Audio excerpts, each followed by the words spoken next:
Hola amigos y amigas, el Sistema Público de Radiodifusión del Estado Mexicano les presenta hoy una entrevista muy especial con el presidente de la Comisión por la Verdad y la Justicia en el caso Ayotzinapa, el subsecretario de Población y Derechos Humanos, Alejandro Encinas. El subsecretario que ha desde más de 5 años, desde que era senador, a mí me consta, realizado una investigación puntual, precisa y en muchos sentidos a contracorriente de una de las tragedias que ha marcado a México desde septiembre de 2014.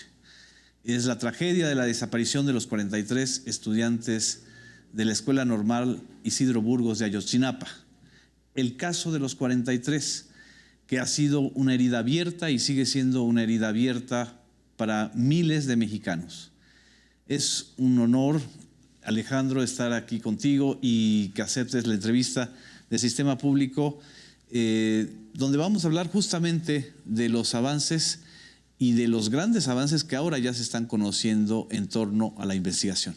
Muchas gracias. Secretario General, muchas gracias por la oportunidad y siempre es un gusto estar en los medios públicos de nuestro país. Muchísimas gracias, Alejandro. Hace poquito más de un año que tuvimos una primera entrevista justamente contigo y tú comentabas que la única verdad es que no hay una verdad en torno a Ayotzinapa todavía. Y lo sigo sosteniendo. Sigue sosteniendo eso. Sin lugar a dudas, yo creo que durante muchos años nos quisieron crear la falsa idea de que se había obtenido un resultado en las investigaciones y en las diligencias judiciales para esclarecer este caso.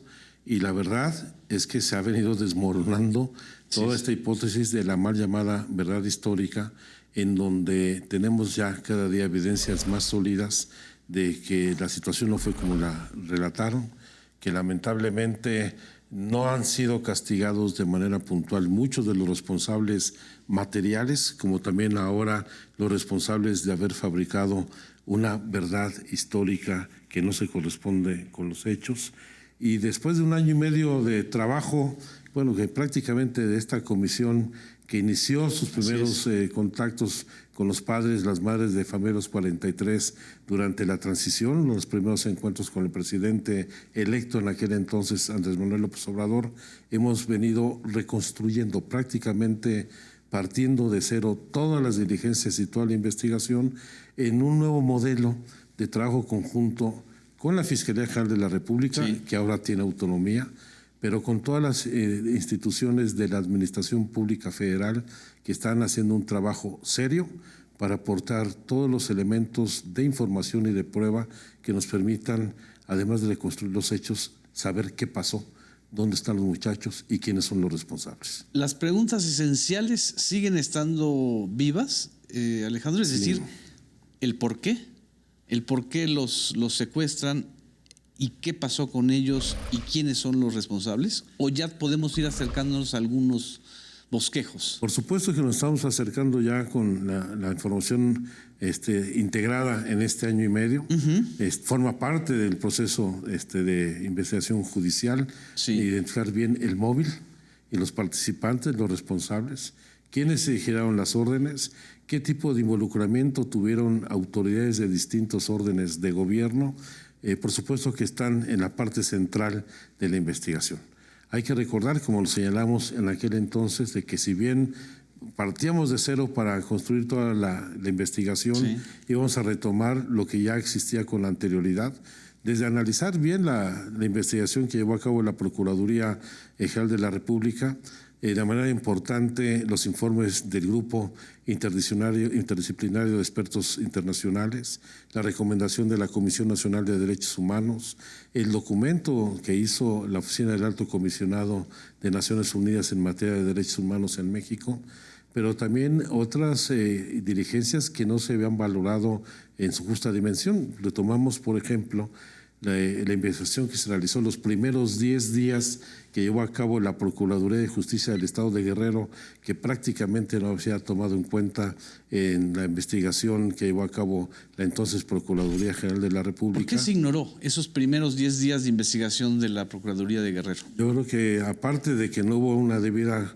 coordinación, hubo diferendos en la forma en que se actuó por parte de la autoridad federal y la autoridad local, yo creo que en mucho tiene que obedecer a la consigna que se dio por tratar de dar el carpetazo, crear una verdad histórica y pretender que con ello se iba a cerrar el caso de manera definitiva.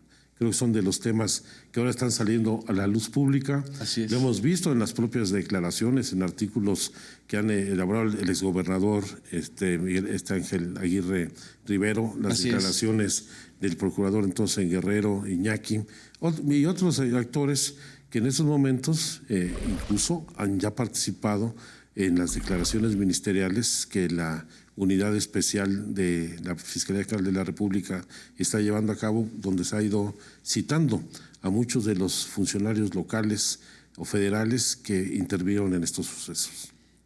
Durante este año y medio se ha hecho todo este trabajo de rearmar y de colaboración con instancias internacionales y nacionales de búsqueda.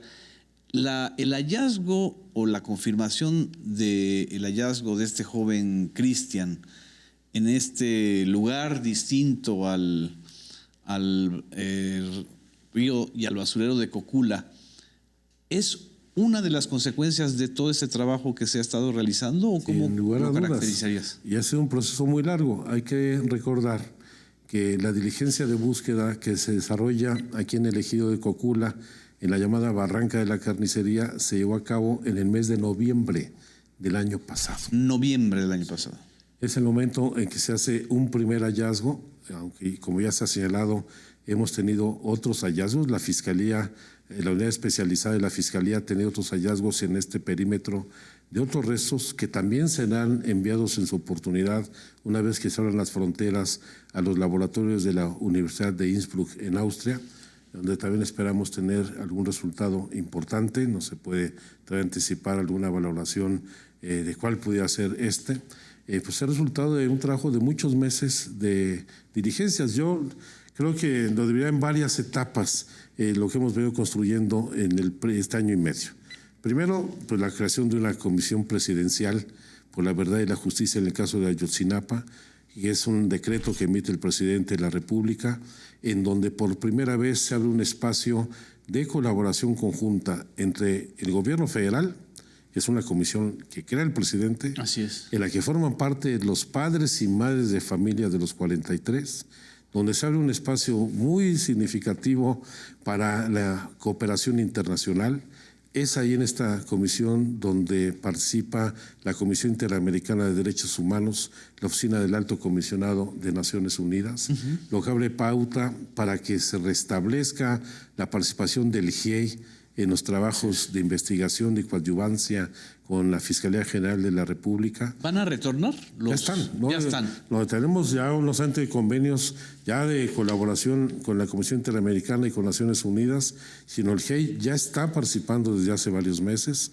Ellos están haciendo todo el seguimiento del trabajo de la investigación. Hubo un acuerdo ministerial por parte de la Fiscalía General de la República para que sean coadyuvantes, que ese es el otro componente. No solamente se crea la comisión presidencial, sino se crea una unidad especializada para el caso en la Fiscalía General de la República. Se nombra por consenso al fiscal responsable, Omar Gómez Trejo, que yo quiero reconocer y reivindicar la labor solvente, profesional que ha venido desarrollando, a pesar de que se enfrentan inercias, obstáculos, muchas resistencias en ocasiones ha venido avanzando. Y ahora hemos dado un paso cualitativo a raíz de un acuerdo que se suscribió por parte del presidente de la República con la Suprema Corte de Justicia, con el ministro presidente, con el fiscal general de la República, que ha abierto el espacio a la creación de un grupo que hemos llamado, es un grupo de judicialización, donde está participando el gobierno federal, la Fiscalía General de la República y el Consejo de la Judicatura, para que todos los procesos judiciales que se están impulsando no solamente tengan mayor solvencia, mayor sustento de carácter jurídico, sino que también nos permita sumar los esfuerzos del Estado mexicano. Este es un asunto del Estado mexicano, no del gobierno federal, no solo de la Fiscalía, es del Estado mexicano, para que vayamos a conocer la verdad. Eso es inédito, ¿no? Eso es inédito. Ni siquiera en el sexenio anterior se les ocurrió. Ni siquiera, es cierto, en el país y en el mundo. Yo creo que es parte de los nuevos instrumentos de lo que se ha llamado la justicia transicional. Este modelo nos va a permitir replicarlo en el país en otras labores de búsqueda o de investigación, de esclarecimiento de hechos graves que hayan dañado al país, por lo cual yo creo que esto va teniendo una consolidación no solamente institucional, sino de nuevas modalidades de acción del Estado para esclarecer el caso de Ayotzinapa, pero muchos otros más. Este acuerdo con la Suprema Corte de Justicia evitaría que, por ejemplo, un juez libere a un presunto implicado por violaciones al procedimiento, como se ha ocurrido en otros casos. No necesariamente, porque la corrupción permeó, sin lugar a dudas, muchos de los espacios de las instituciones públicas. El caso más reciente lo vemos con el caso de la libertad que se le otorgó al señor Ángel Casarrubias. Así es. El conocido como el Mochomo, donde teniendo una orden de aprehensión en Seido desde el año 2015 no había sido aprehendido. El momento de realiza su aprehensión, el fiscal general de la República hace el anuncio público su detención y 2 horas más tarde una juez en el Estado de México le otorga la libertad.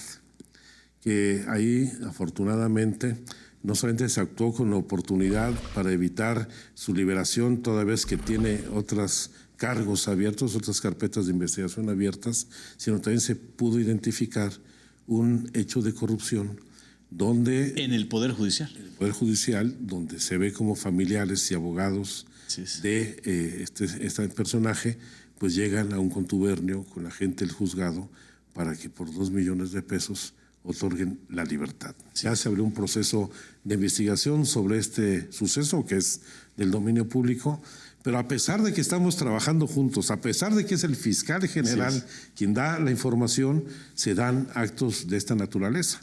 Como también sucedió con el hecho de cuando el fiscal anuncia que se han solicitado 46 nuevas órdenes de aprehensión y 2 horas más tarde de la conferencia de prensa del fiscal, un juez en el estado de Tamaulipas las niega. Las negó. Niega las órdenes de aprehensión. 46. Las 46, alegando que era incompetente para conocer de este caso. Que no es el primer caso de este juez Samuel Ventura Ramos, que siempre amparados en el anonimato toman decisiones, sino que ha dictado 14 sentencias contrarias para avanzar en el conocimiento de la verdad. Y fue quien liberó a decenas, a más de medio centenar de las personas involucradas en los hechos de Ayotzinapa. Esas son las verdaderas resistencias, los verdaderos obstáculos para poder... Esos son los obstáculos. A eso nos hemos venido enfrentando particularmente dentro de la Fiscalía, el fiscal especial. En el caso de la Administración Pública Federal, aquí hay una instrucción presidencial y absolutamente todas las instituciones, la Secretaría de la Defensa Nacional, hay que decirlo con toda claridad, ha brindado todo el respaldo y ha dado respuesta a toda la información que se le ha requerido. La propia Secretaría de Seguridad Pública, incluso hoy en un programa de radio se dan a conocer documentos secretos que forman parte de la averiguación, las filtraciones están al orden del día, que forman parte de la investigación y de las responsabilidades en que pudieron haber incurrido elementos de la Policía Federal Preventiva. Pero el Ejército, la Secretaría de Seguridad Pública, todas las instituciones, la Unidad de Inteligencia Financiera, todas, absolutamente todas, han ido entregando a la Comisión Presidencial, pero también directamente, porque forma parte esto de un proceso judicial, la información para que la Fiscalía pueda judicializar todas estas acciones. Antes de irnos a un corte, no quiero dejar que se me vaya esta idea de lo que acabas de comentar, Alejandro. Hablaste de varios hallazgos desde noviembre, o más bien desde hace año y medio, en ese terreno. Y que están en estudio. Que algunos son hallazgos que se han mandado a Innsbruck.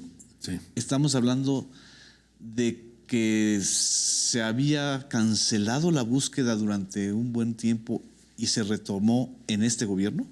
Yo creo que en el caso de la búsqueda de los 43 estudiantes estaba totalmente cancelada.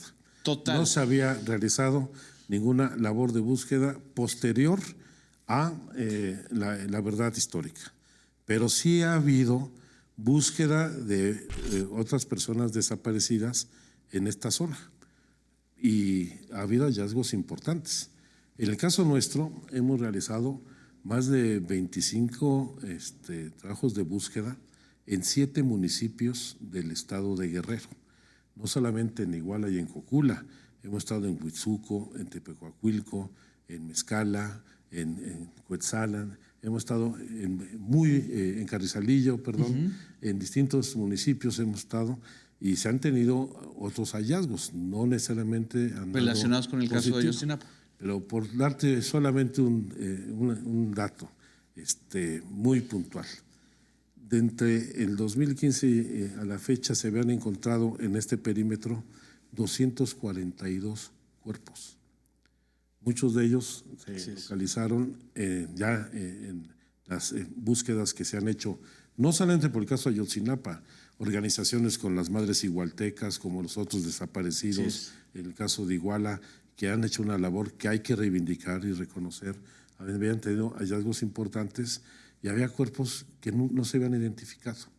Creo que de los avances que hemos tenido, también con una aportación importante de la Fiscalía, de los servicios periciales de la Fiscalía General de la República, es que en estos meses logramos identificar 242 cuerpos que se encontraron en este perímetro, que ahora han sido identificados puntualmente. Algunos de ellos han regresado ya con sus familiares después de la identificación.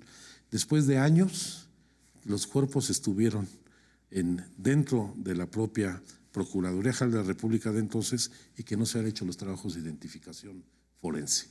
Así estaban las cosas. No solamente no se buscaba, sino que los hallazgos que se tenían no se hacía la labor de identificación y por lo tanto de retorno con sus familiares. No es exagerado decir que este país era una narcofosa. Yo siempre he dicho que este país es una gran fosa clandestina, sin lugar a dudas. Así es. Tenemos uno de los grandes retos por delante.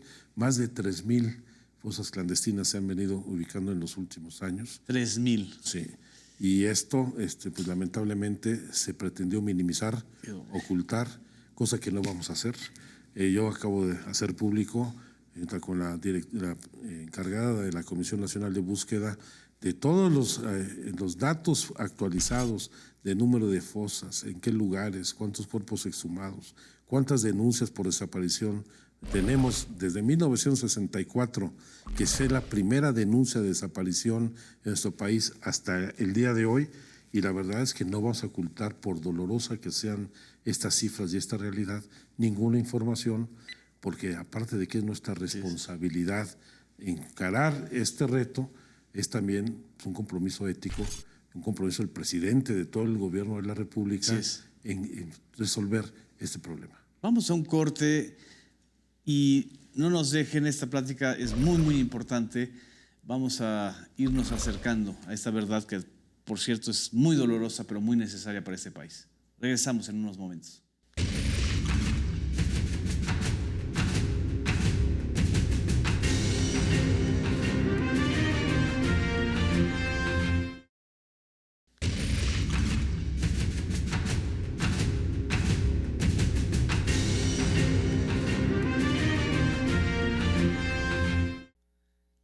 Muchas gracias. Regresamos con el subsecretario Alejandro Encinas, que pues a mí me dejaste un poquito helado, yo creo que también a la audiencia. Estábamos hablando de más de 3,000 fosas clandestinas en el país identificadas y creo que son más, ¿no? Son más. 3,978 el último reporte que... Déjame darte el dato puntual, es la ventaja de la nueva tecnología.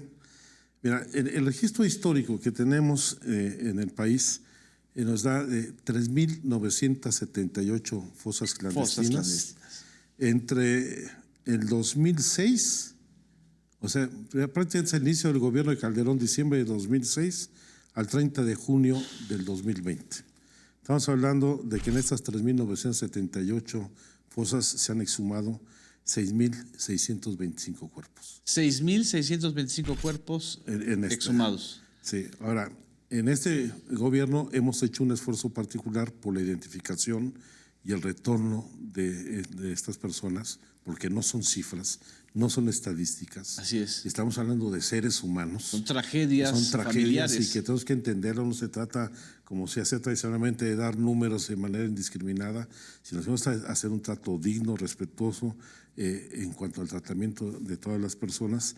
Y afortunadamente estamos logrando tener identificación. En este gobierno, por ejemplo, hemos detectado 1,143 fosas del 1 de diciembre de 2018 al lunes de 13 de julio, 1,143 fosas clandestinas, 1,682 cuerpos exhumados, de los cuales 712 han sido identificados, son el 42%, y 431, ya el 25.6%, han podido regresar con sus familiares. Han tenido ya que paz. Ojo, no son cuerpos que hayan fallecido en el periodo de este gobierno. No, la mayor parte de estas 1,143 fosas corresponden a periodos anteriores, justamente por el nivel de deterioro de los cuerpos. Así es. Pero también hay que decirlo, este fenómeno subsiste, no vamos a ocultarlo. Por supuesto que el fenómeno de la desaparición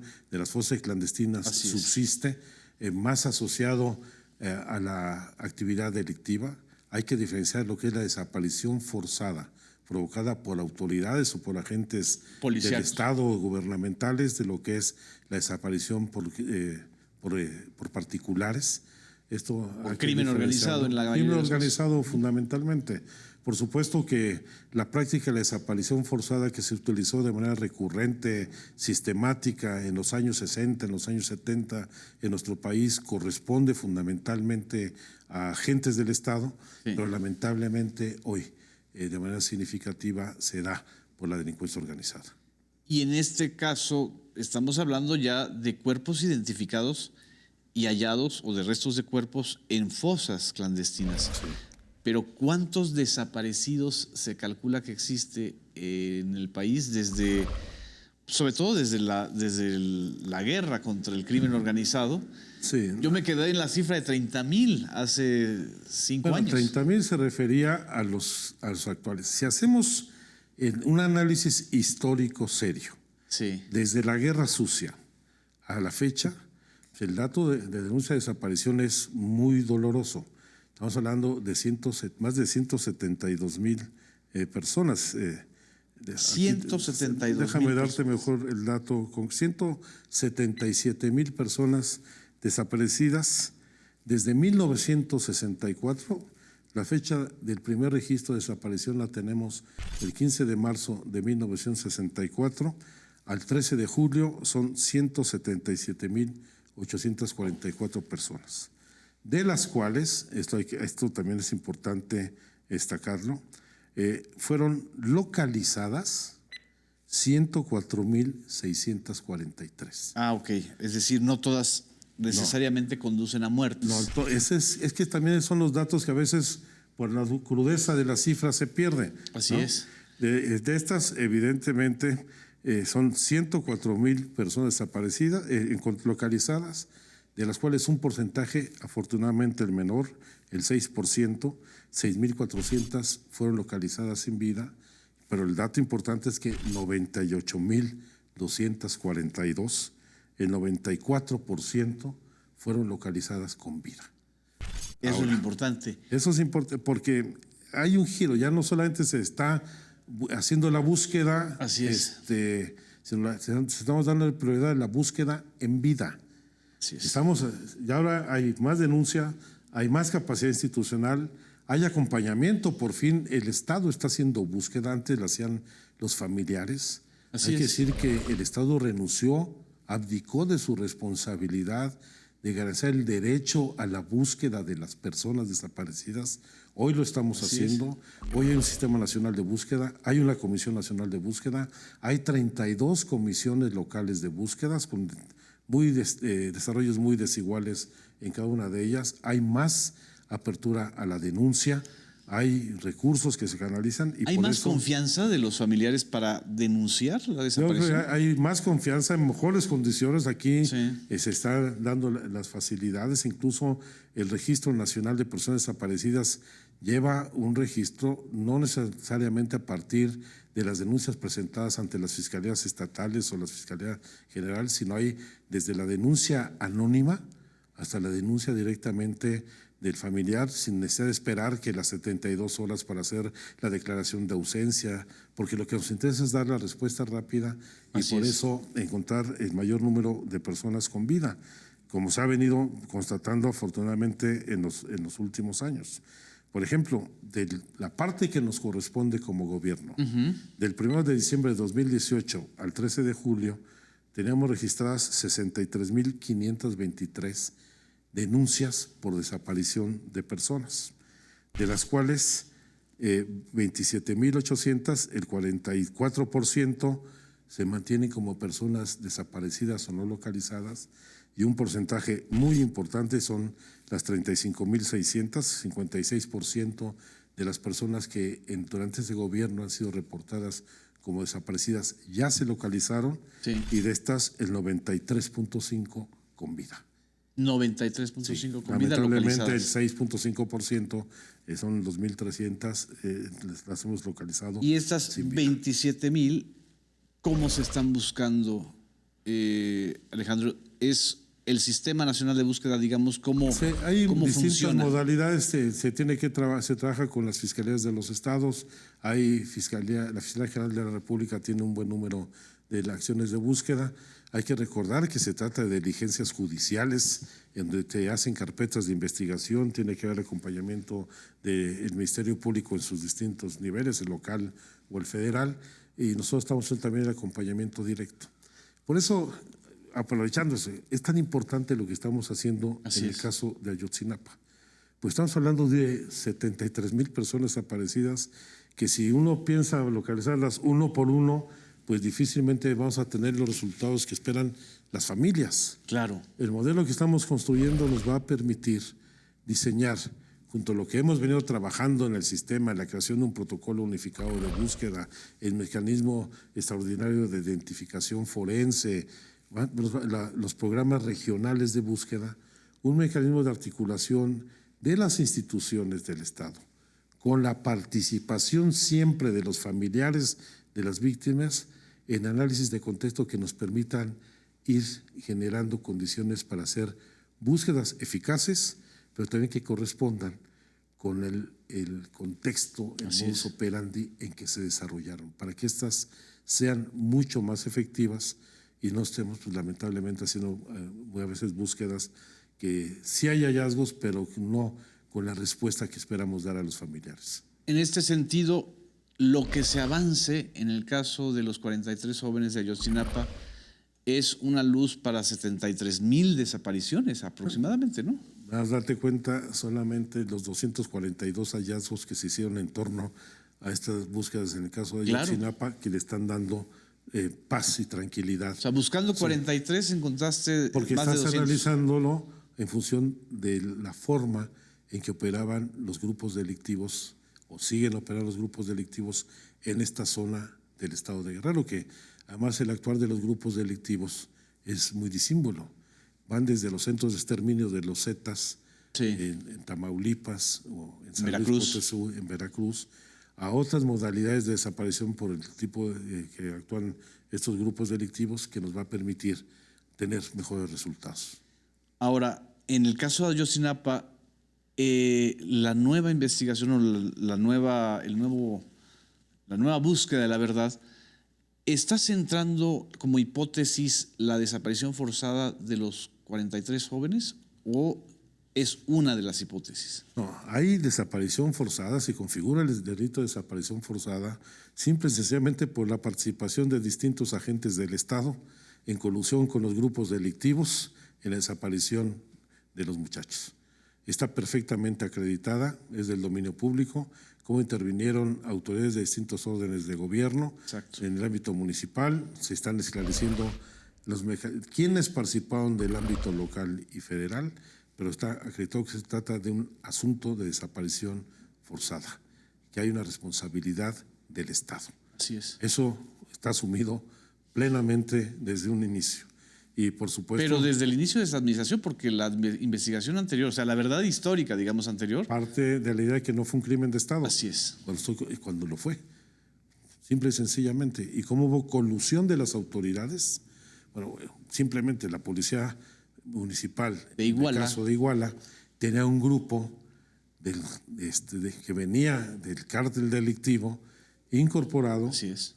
Le decían los bélicos, que fueron los principales perpetradores de todo el operativo, con el apoyo de policías de otros municipios, como el de Cocula, como el de Huitzuco y de otros lugares del estado. Y aparte, según la investigación que realiza el GIEI, de lo que yo me acuerdo, tal parece que todos los cuerpos policíacos estaban muy pendientes de lo que ocurrió en esos dos ataques del 26 y del 27 de septiembre. Es decir, había un C5 que los estaba monitoreando, habían elementos policíacos federales y habían elementos del ejército. ¿Cómo se puede uno explicar esa combinación, digamos, de cuerpos de seguridad? Eso tendrá que irlo dando cuenta de la Fiscalía Especial en Investigación, pero es tan sencillo como esto. Es un C4, todavía no era C5 en el caso de Iguala. Pero desde el momento en que se realiza el desplazamiento de los muchachos de la Normal hacia Chilpancingo, de Chilpancingo hacia Iguala, los instrumentos y mecanismos de información permiten hacer el seguimiento y el registro de qué es lo que ha venido sucediendo. Más si se presentan hechos como tomas de autobuses o enfrentamientos, como los hubo. Por supuesto que todos estaban informados. No hay una autoridad que pueda afirmar que no tenga conocimiento de los hechos, porque todas están representadas en el C4. Y esa es una parte sustantiva de la reconstrucción de los hechos que está realizando actualmente la Fiscalía General de la República a través de la unidad especializada, y que habrá resultados muy puntuales y concretos. En ese sentido, sin violar la secrecía de las investigaciones, ¿hacia dónde está apuntando sobre todo la investigación de la Fiscalía? Bueno, es que no lo voy a decir. Por respeto a la investigación que está desarrollando, porque soy enemigo de las filtraciones. Perfecto. Y mira que hemos tenido muchísimas... Y mucha presión para que hoy haya infiltraciones. Pero hacen mucho daño. Eso sería muy importante que hicieras una reflexión, Alejandro. ¿Por qué incluso los medios y los periodistas tenemos que ser muy conscientes de que la filtración en un caso tan delicado y clave como Ayotzinapa se deben evitar? Bueno, es inevitable con los medios de comunicación. Yo entiendo la lógica del periodismo. Si recibe una información de alto impacto, pues la hará pública. Sí. El problema es quién filtra la información.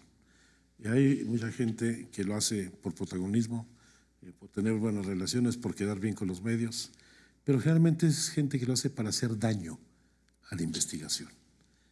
Y por ejemplo, información que se filtra, donde sean nombres, donde sean objetivos, no solamente permiten la evasión, se dan indicadores de informantes, ponen en riesgo la vida de las personas, ponen en riesgo a las propias autoridades, pero llevan a un mensaje muy fuerte. Yo creo que muchas de las filtraciones que se han dado en estos días, y lo digo asumiendo yo mi responsabilidad personal, es fiel muestra de cómo todavía muchas de las instituciones están penetradas por el viejo régimen y están alentando básicamente el que reventar la investigación, porque no ayuda.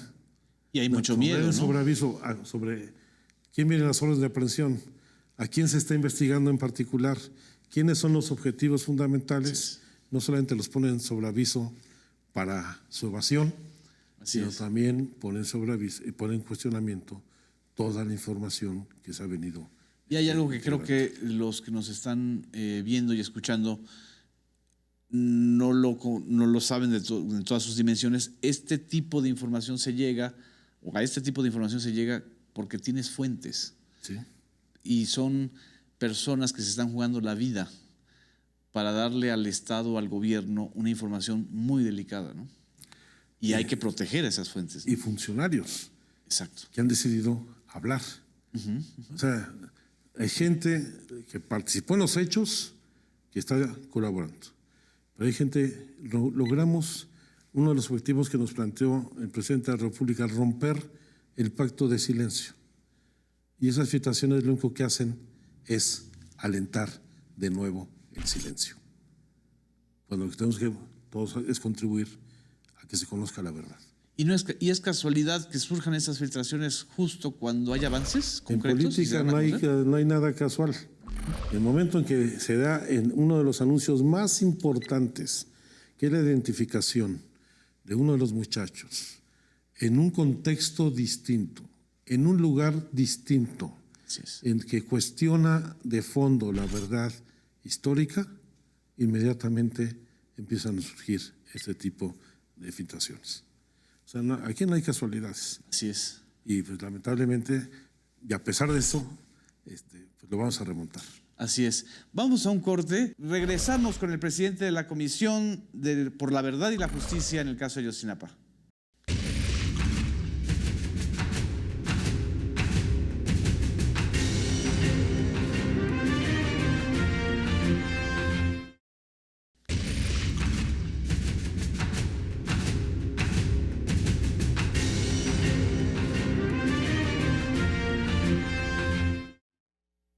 Regresamos, amigos y amigas, con el subsecretario Alejandro Encinas a platicar y a profundizar sobre lo importante y lo simbólico que es los avances que se han tenido en el caso de los 43 estudiantes de Ayotzinapa y las reverberaciones para toda esta tragedia nacional que han sido y son las desapariciones en México. Y hemos hablado de la reconstrucción o la investigación, la nueva investigación y los avances que ha tenido esta administración en ese sentido, pero también hay otro punto, que es la investigación contra quienes inventaron una verdad histórica, es decir, contra las autoridades responsables del Estado mexicano, que ahora sí se puede decir que descaradamente le mintieron a la sociedad, le mintieron a los familiares. En este sentido, ¿qué es lo que está haciendo la Subsecretaría y la Fiscalía, Alejandro? Bueno, nosotros en la Subsecretaría, que más bien es la Comisión Presidencial que me toca encabezar, nosotros asumimos nuestra labor como un trabajo de apoyo y coadyuvancia con la Fiscalía General de la República, ya que es la autoridad competente para hacer toda la judicialización, llevar a cabo el deslinde de responsabilidades y el castigo a los responsables. Nosotros vamos por la verdad, ayudar a conocer la verdad para que existan los elementos para que se haga justicia. Sí. No se trata solamente de conocer qué pasó y dónde están los muchachos, sino quiénes son los responsables. Así es. Y aquí hay dos ámbitos de responsabilidad. Uno, que no hay que dejar de lado, es el castigo a los responsables, a los autores materiales de la desaparición. Exacto. Indudablemente está ligado a un grupo delictivo en contubernio y asociación con distintas autoridades. Para la otra parte de responsabilidad es quién quiso cerrar la investigación para que no se conociera la verdad y cómo se pretendió generar una falsa verdad histórica para que no hubiera justicia. Y bueno, pues el mejor ejemplo es que si bien hubo decenas de detenciones, pues la mayor parte de los detenidos están liberados. Y están liberados ¿por qué? Porque la mayor parte de los liberados fueron torturados.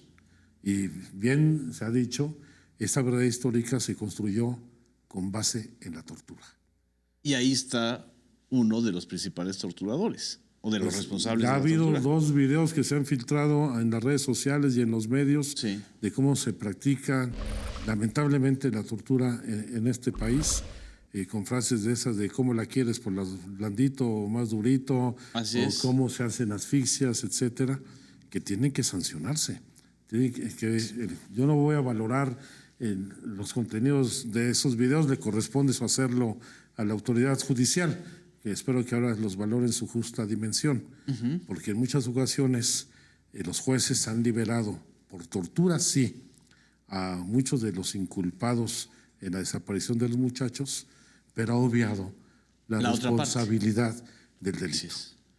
porque si bien hubo declaraciones que se obtuvieron bajo tortura, hay evidencias claras de que fueron los perpetradores de la desaparición y en algunos casos han dictado los jueces libertad absolutoria a quienes fueron los principales perpetradores de esta ¿Podemos esta estar desaparición. ante la hipótesis, subsecretario, de que incluso a veces la tortura fue un método deliberado de la autoridad? ¿Pudo haber sido un método deliberado para ensuciar el expediente?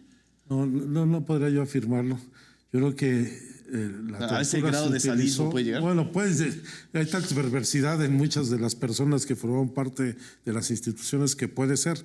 Sin embargo, yo creo que la tortura fue el método con el que se quiso construir una verdad para darle el carpetazo al asunto, con valoraciones políticas, que pague el costo tal persona, que tal partido, que lo subo en su momento.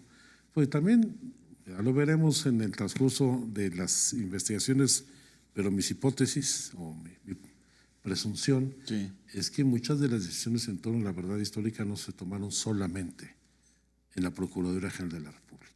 Es decir, que no solamente Tomás Cerón o Jesús Murillo Caram, el entonces procurador, fueron los que dijeron vamos a inventar esta historia. Indujeron una verdad. Y eso esperemos que también se arroje un resultado esta investigación. ¿Por qué tienes esta impresión? Pues por lo que conocí desde que estaba yo en el Senado de la República, por lo que conocí en las investigaciones que se realizaron en torno al PRD, por ejemplo, en cómo se hizo el manejo político. En el caso de Abarca. El caso de Abarca y otros. Ángel Aguirre era gobernador por el PRD, etcétera. Evidentemente, este es un asunto que se manoseó mucho desde también de otras instancias del gobierno fuera de la Procuraduría. ¿Por qué se manoseó tanto? Hablemos del lugar donde ocurrieron los hechos, es decir, de Iguala. Todos hablamos de Ayotzinapa y de la Escuela Normal, pero poco se conoce de la importancia de Iguala como sitio estratégico del crimen, como sitio de ruta y desgraciadamente como el lugar donde han acontecido quizá más de un hecho como este, ¿no? Igual hay que ubicarlo como un lugar estratégico en el trasiego de drogas, particularmente todo el tráfico de la goma de amapola que baja de la Sierra de Guerrero, que sigue siendo una de las principales zonas productoras del país y del mundo. Y esa es la ruta fundamental en el trasiego, y si bien se han tratado de construir otras vías alternas hacia Tierra Caliente, ahora incluido algunas regiones del Estado de México u otras opciones, es un centro neurálgico y es un centro económico muy importante. Iguala, por ejemplo, es el segundo centro de comercio de oro de México después de Guadalajara.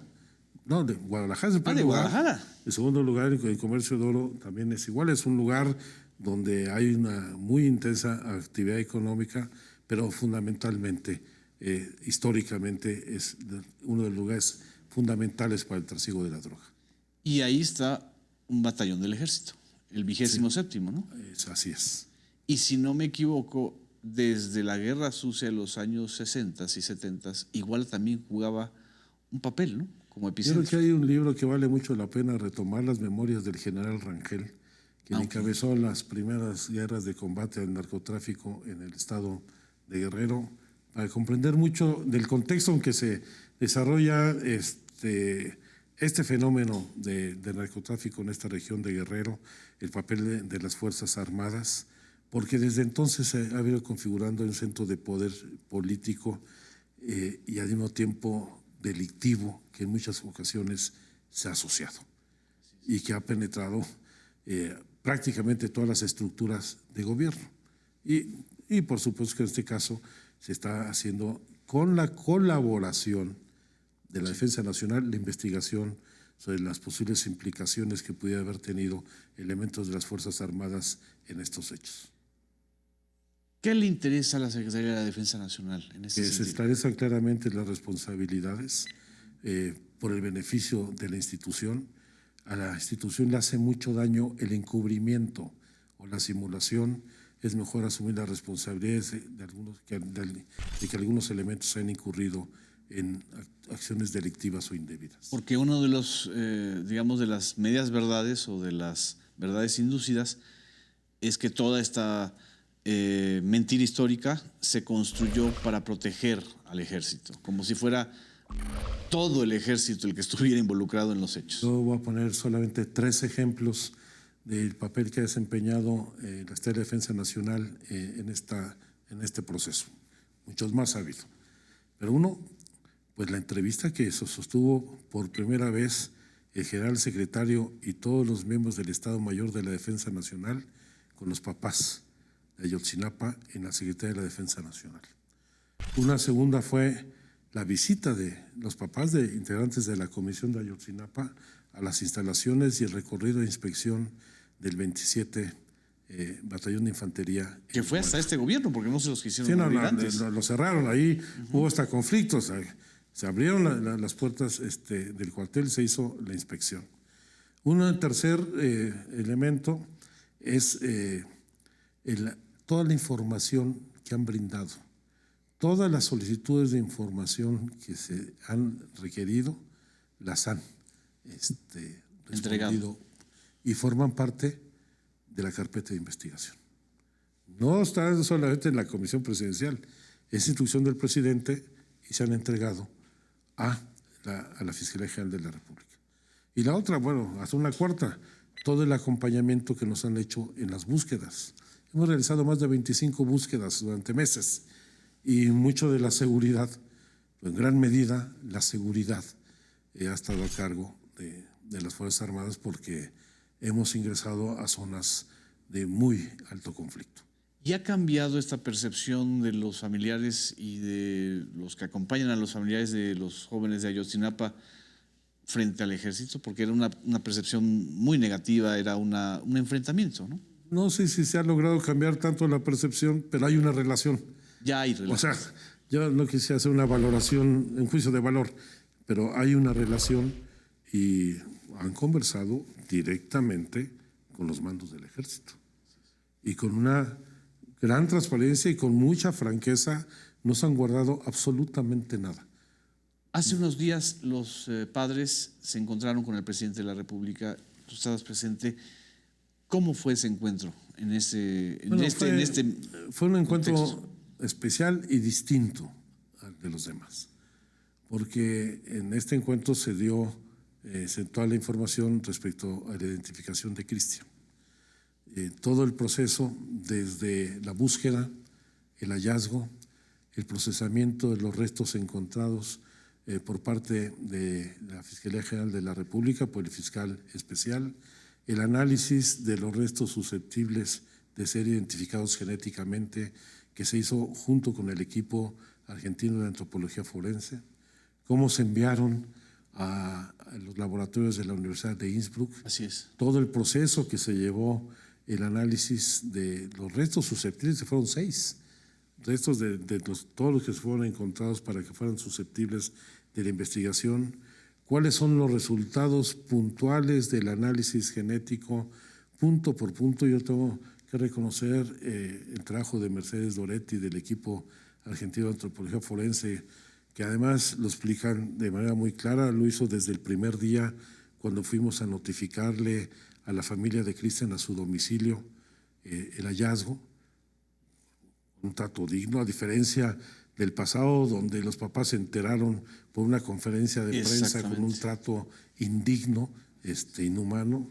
Desde el primer día que se hizo el informe, se hizo la presentación al papá, la mamá, las hermanas de Cristian en su domicilio.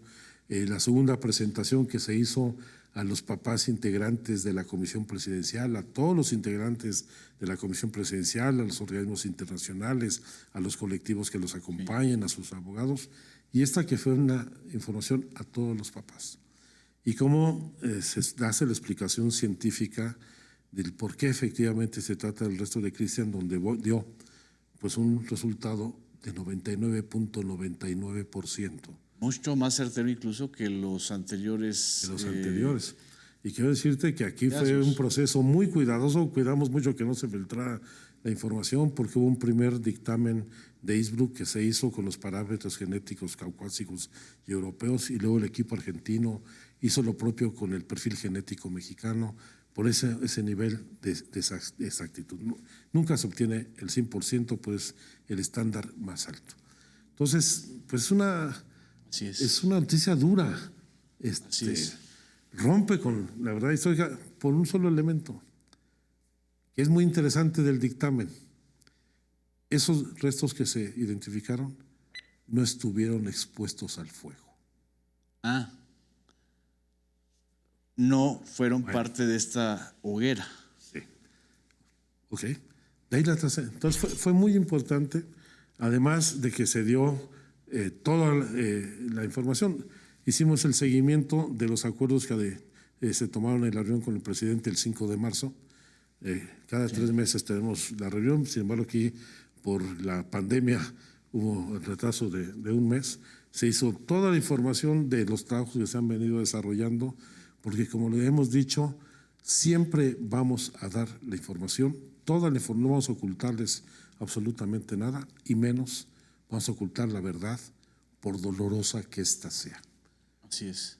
Y qué bueno que ese fue básicamente el contenido de la reunión. Qué bueno que mencionas esto de que esos hallazgos o esos restos de Cristian no estuvieron expuestos al fuego, porque hay un coro mediático que trata de minimizar este hallazgo, diciendo que la verdad histórica se mantiene porque ya se había incluso mencionado este lugar donde se hallaron los restos de Cristian como parte del perímetro de... Sí. Mira, yo se los dije a los papás en la reunión de la comisión presidencial: prepárense porque se van a venir con todo los defensores de la verdad histórica y sus creadores, ¿no? Y por supuesto, han dicho cada barbaridad, diciendo, bueno, es que ya sabían que había otros restos en este perímetro. ¿Por qué no los buscaron? Exacto. ¿Por qué cancelaron la búsqueda? Son 850 metros del basurero, lo cual no derrumba la hipótesis. Bueno, en criminología, si un crimen se comete en un departamento o se comete en el otro, cambia diametralmente el modo, circunstancia, tiempo, lugar, etcétera. Son cosas elementales. Van a hacerlo en el afán de descalificar. Pero lo que no han dicho es qué es lo que nos llevó ahí. Y eso forma parte de la carpeta de investigación, en donde efectivamente habrá más resultados.